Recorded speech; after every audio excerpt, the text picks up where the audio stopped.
was at 6. West Virginia lawmakers are at the legislative session's midpoint. Good evening and thank you for joining us. I'm Phyllis Smith. New tonight, West Virginia lawmakers have passed the halfway mark of the 2026 legislative session. 34 days into the legislature's 60-day regular session, the House of Delegates has passed 75 of the over 1,600 bills introduced to the chamber. In the Senate, lawmakers have sent 70 of the over 900 introduced bills over to the House of Delegates. Wood County Delegate Bob Fehrenbacher praised his chamber's progress on its Jobs First, Opportunity Everywhere agenda. Legislation in that agenda includes House Bill 4005, the Skills to Work bill, which loosens child labor laws to expand apprenticeships and training programs for 16 to 18-year-olds, and House Bill 4008, which aims to improve site readiness. The most important thing is that the House has passed a number of bills that are part of our Jobs First, Opportunity Everywhere agenda. So really happy with that. And the other bills that are part of that overall plan are in progress. So I'm hopeful for a very successful session. Fehrenbacher says the House is also considering Governor Patrick Morrisey's requests for raises for public employees and a 10% income tax cut. Turning to the weather, meteorologist Jason Livia joins us now with a look at your first alert forecast. Jason? Well, Phyllis, we are looking at cooling temperatures throughout the region this evening as we approach that sunset time, and it's actually very nice looking outside on the Highmark Sky Cam. Now, currently, we're hovering right around those mid-40s. We've come down a little bit from 5 o'clock down to about 45 with calm winds around the area. Temperatures around the region still hovering in those mid to low 40s across and just to the north of US 50, but we will continue to cool off throughout this rest of this evening towards about that freezing mark, with fog developing again tonight, but not for as long as it was this morning, and it may be a little bit more patchy. But you're definitely going to still want to take caution as we head throughout Tuesday morning commute. The good news is we'll be looking at warmer weather for the rest of this week, but we're also looking at more rain. I'll have those details about when the rain will come in later on. So back to you, Phyllis. Thank you, Jason.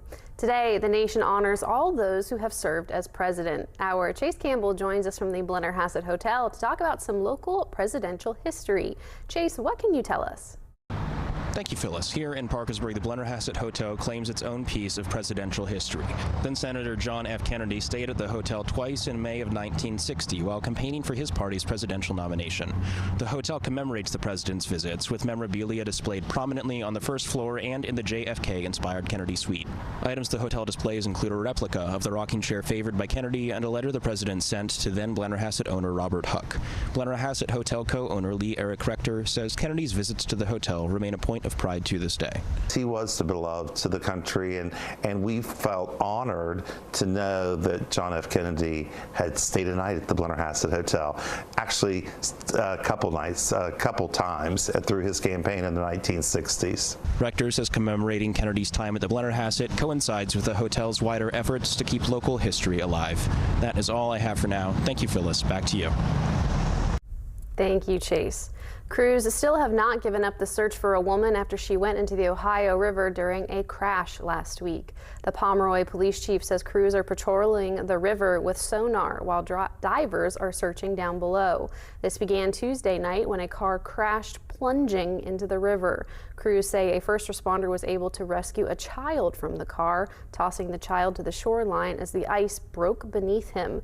The driver was unable to get out. The car was pulled from the river Wednesday, but the driver was not inside, and they've been looking for her since. According to the U.S. Census Bureau, 3 in 10 adults age 65 or older lived alone in 2022. Millions of seniors living alone are one fall or emergency away from disaster, but the right security system could be the difference. Recent headlines have shined a light on the importance of safety for seniors who live alone. Having a home security system with 24/7 monitoring offers peace of mind not just for medical emergencies, but issues at home as well. Mike Williams, the president and owner of iTech in Parkersburg, said recently a homeowner was alerted of flooding in their home while they were out of town. He says it's common for family members to buy security systems for their aging loved ones to feel safe and secure in their own homes.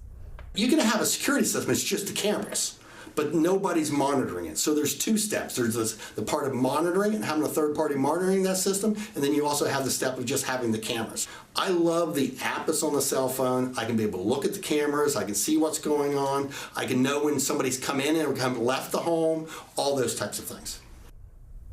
Williams says it's important that seniors are able to understand how to work their security systems. There are simple models that have limited buttons to make operating them easy. You can head to WTAP.com for more details on how seniors living alone can feel safer.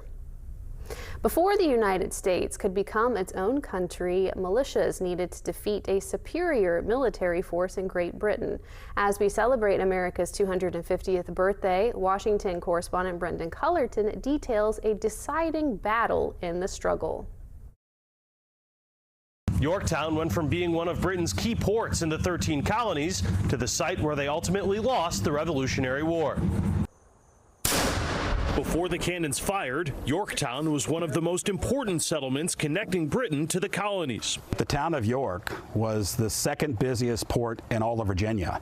It was the main port of entry for goods coming in and out of the colony. We're very close in proximity to the then capital, which was Williamsburg. Homer Lanier educates visitors at historic Yorktown about how it turned into a battlefield. Because it was a deep water port for large ships, British General Charles Cornwallis brought the military there on his way back from the Carolinas. Decided to come back and encamp in the town of York along the river because he had sent word to New York for the British fleet to come to Yorktown to evacuate or remove him and his army from Virginia to go back north. The revolutionary forces decided to catch the redcoats before they could evacuate or resupply. General Washington would decide to move just about his entire army from New York to catch Cornwallis here in a trap. American and French forces shut the British off on all sides of the town, and Lanier says one of the most effective battle plans was lining up 100 pieces of artillery to bomb British forces into submission. There's an artillery piece lobbing or firing shells into the town of York and into the British earthworks about every minute of the day. Lanier says after Yorktown, the British lost the stomach to fight, and the battle effectively ended the war. They knew, it's, oh God, it's all over. They could not believe that this rebel force had defeated the greatest army on the face of the planet. In Yorktown, I'm Brendan Cullerton. Still ahead, President Trump floats a controversial idea about federalizing elections. We'll break down the concerns and what it could mean for your vote. Next. We'll see fog again tonight and more rain later this week. Your full forecast next.